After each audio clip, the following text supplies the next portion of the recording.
Boa noite e que a paz de Deus seja sobre sua vida.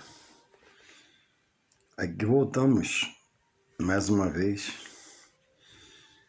já indo para a cama para dormir, para não poder trabalhar, trazendo uma palavra a você.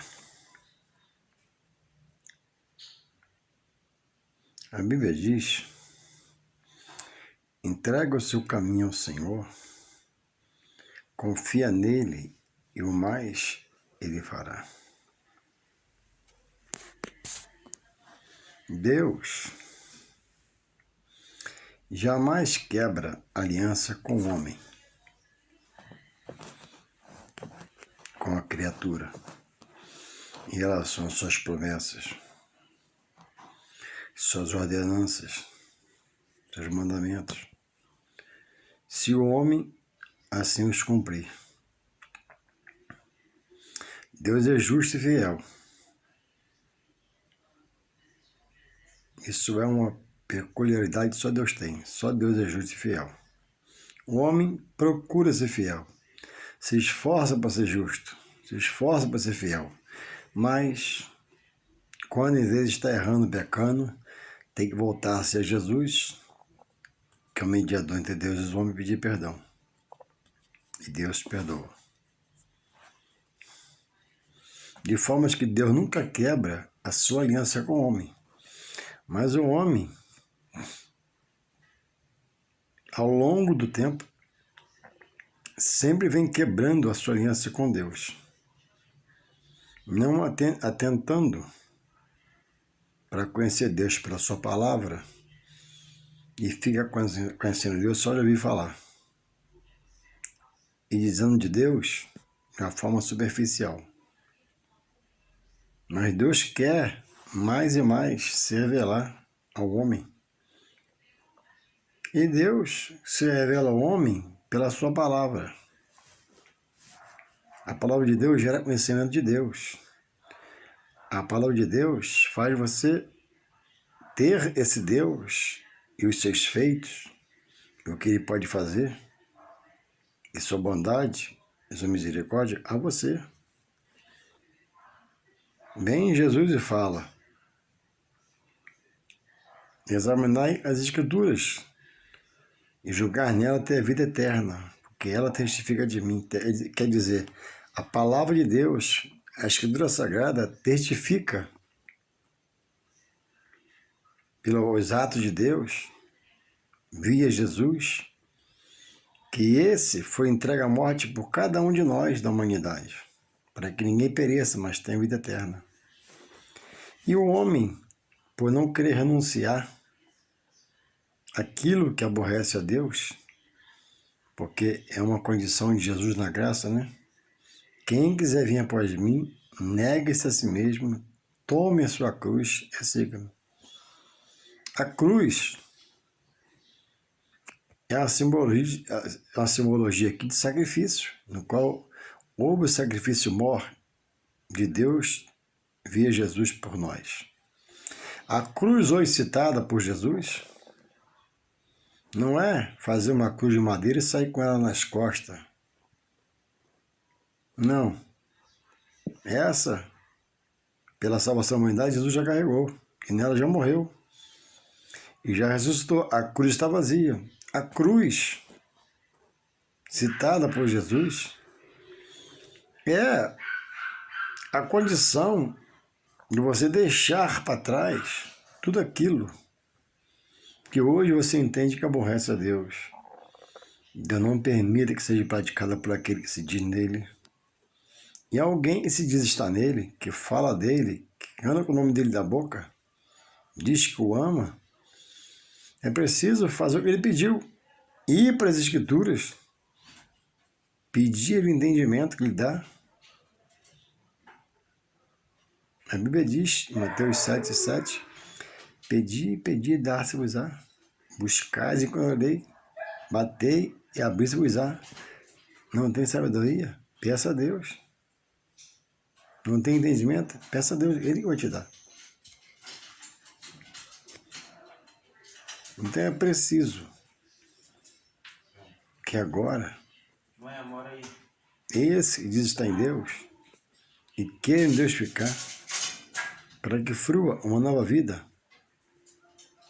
e ele ande em novidade de vida, queira realmente estar no novo e vivo caminho que Deus tem para o homem, via Jesus Cristo. Jesus falou que ninguém vai ao Pai, o Deus dele, o nosso Pai, nosso Criador, sem Ele. Então não adianta você ser trabalhador, você ser um guerreiro na vida material, ser honesto, ser sincero, ter caráter no material, na vida secular. Mas no espiritual, viver em práticas que aborrecem a Deus, que Deus tem como abominação, uma coisa abominável.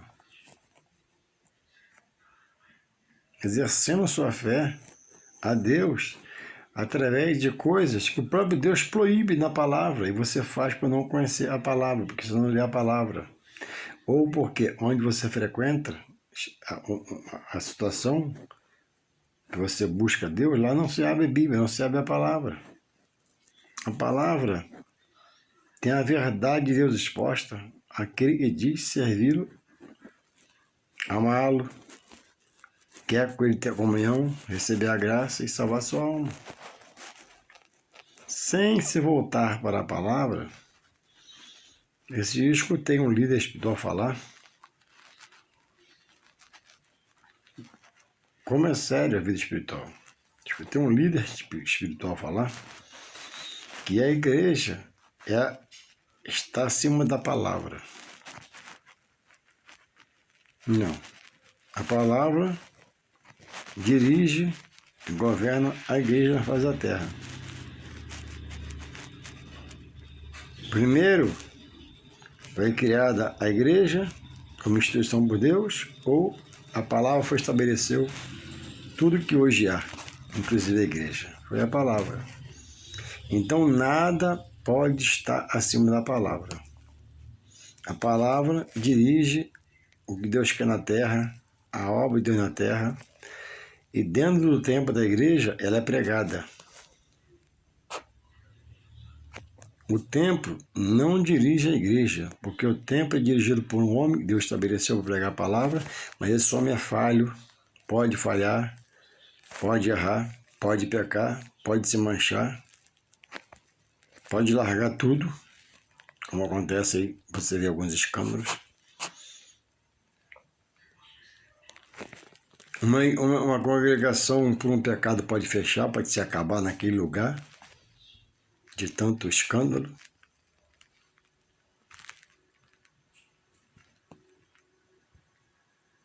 Mas a palavra, diz a palavra que seca-se a erva, murcha-se a flor, mas a palavra subsiste eternamente, está se cumprindo.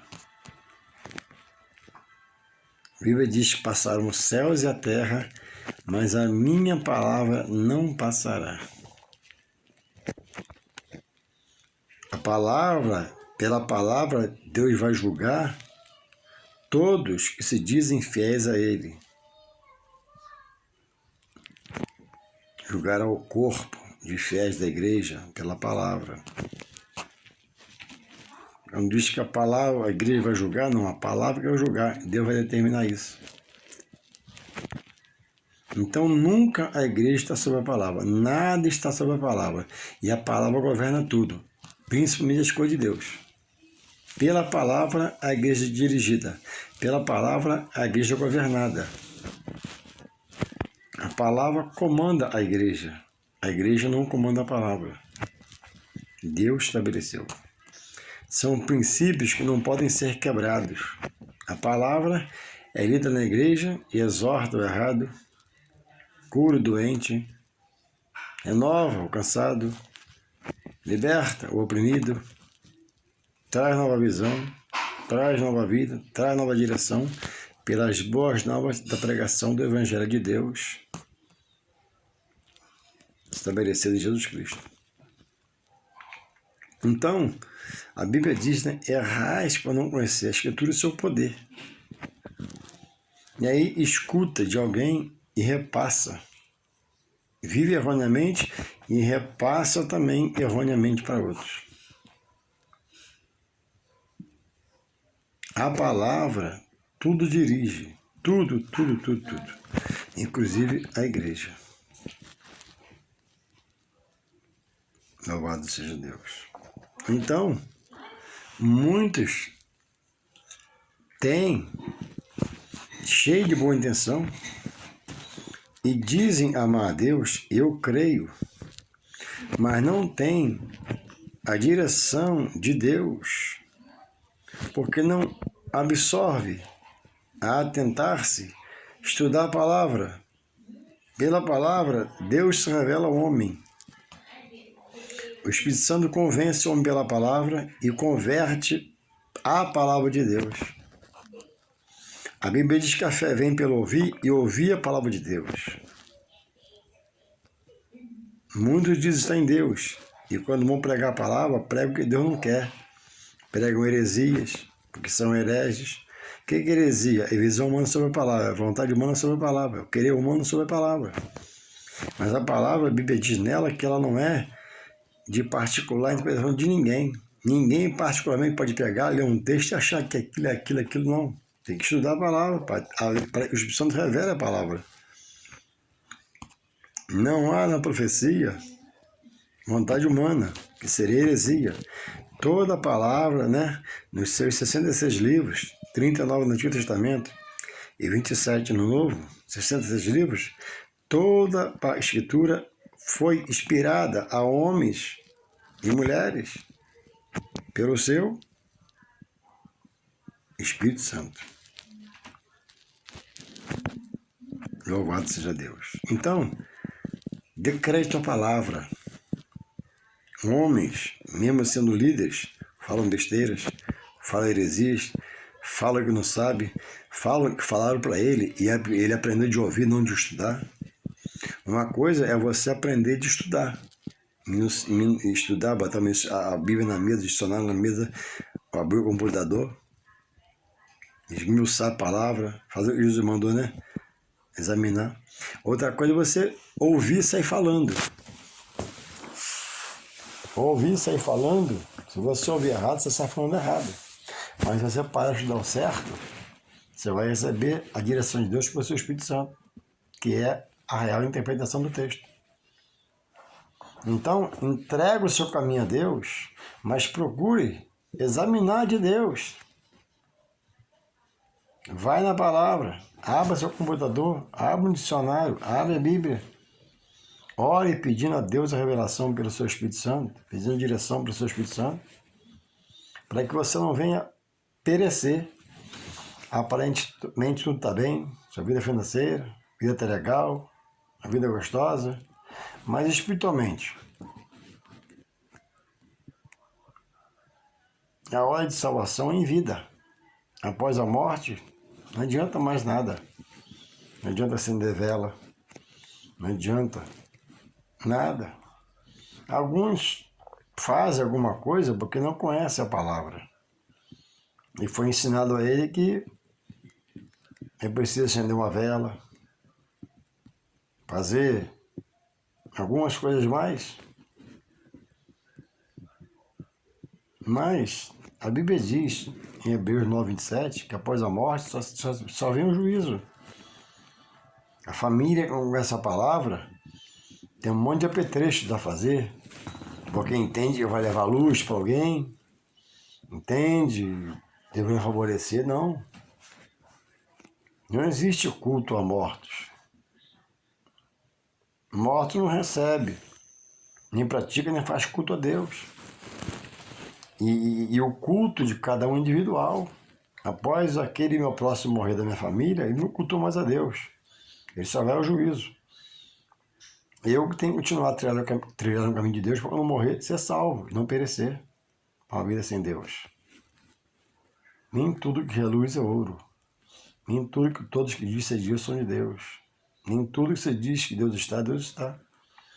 E é compromisso meu, pelo pouco que eu já sei, e deve ser seu, fazer o que Jesus falou, examinar a Escritura. A Bíblia diz que a fé vem pelo ouvir Vem para estudar a palavra.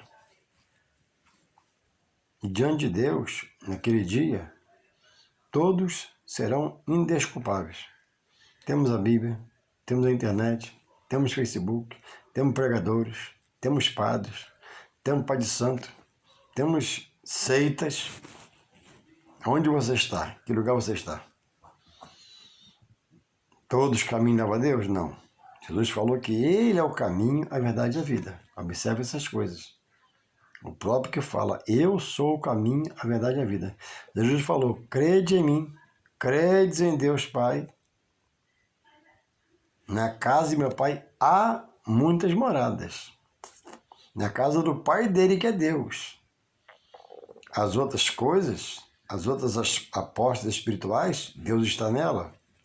Verifica se está, confirma se está, tire suas conclusões, ore a Deus, Ele vai te responder para que você possa se libertar nessa vida, nesse processo de Deus, em carne e osso. Porque após morrer e não estar no Senhor, vai ser uma perdição eterna. Não é dizendo estar no Senhor ou dizer que ama o Senhor que é salvo. É por aceitar Jesus. Mas não é aceitar só a pessoa de Jesus. Aceitar os seus ditos. E aí ele manda observar, examinar, para você não ser enganado, ludibriado. Então, vejamos por aí, pelos versículos que eu citei, que o mais importante para mim deve ser a minha vida espiritual. Eu não posso relaxar na vida espiritual.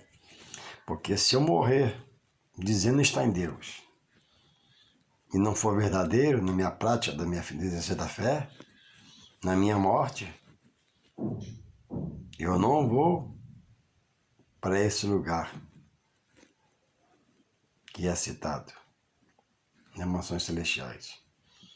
Eu iria, porque eu não vou em nome de Jesus, eu vou continuar perseverando, eu iria para o inferno, para morar num lugar preparado por Deus, para o diabo e seus anjos, que são os demônios. Um lugar de dor, aflição, pranto, ranger de dente, agonia eterna. Vou repetir. Agonia, sofrimento, dor eterna. Lugar dos infiéis, dos que foram prevaricadores, temosos, rebeldes, aversos, né, à vontade de Deus, quando mandou ele examinar. E eu gostaria de ser um ajudador seu, um instrumento de Deus no canal. Você tem dúvida de quê? Qual a sua dúvida em relação à palavra? Eu não sei muito, mas um pouquinho que sei eu posso te ajudar. Eu posso aprender um pouco com você. Se for seu desejo dissipar suas dúvidas, sair da incerteza, faz um zap para mim, eu vou na sua casa para te conversar um pouco. Que Deus te abençoe. Que Deus mude, tem que mudar em você, em mim. Transforme, tem que transformar em mim e você. E Deus nos ajude a chegar mais e mais perto dele, estar mais e mais próximo a ele, para que possamos herdar a vida eterna. Sendo arrebatados em vida, pelo poder ir para a glória, ou, se descermos a sua permissão, um dia ressuscitarmos para morar com ele na glória eterna. Nesse local citado por Jesus em João 14:1. Credes em Deus, credes em mim. Na casa do meu Pai há muitas moradas. Que Deus possa te ajudar, que nós possamos, na verdade, né? A forma correta é essa. Nós queremos chegar a ser mais a Deus, queremos ser mais de Deus, queremos ser mais compromissado com Deus, mais arrojado para ir para Deus. Deus está sempre de braço aberto e não recusa que ele vá a Ele em todo o tempo. Mas após a morte só resta juízo. A opção de estar em Deus em vida, louvar a Deus em vida, crer em Deus em vida, adorar a Deus em vida. Deus possa nos guardar e nos abençoar em nome de Jesus. Amém.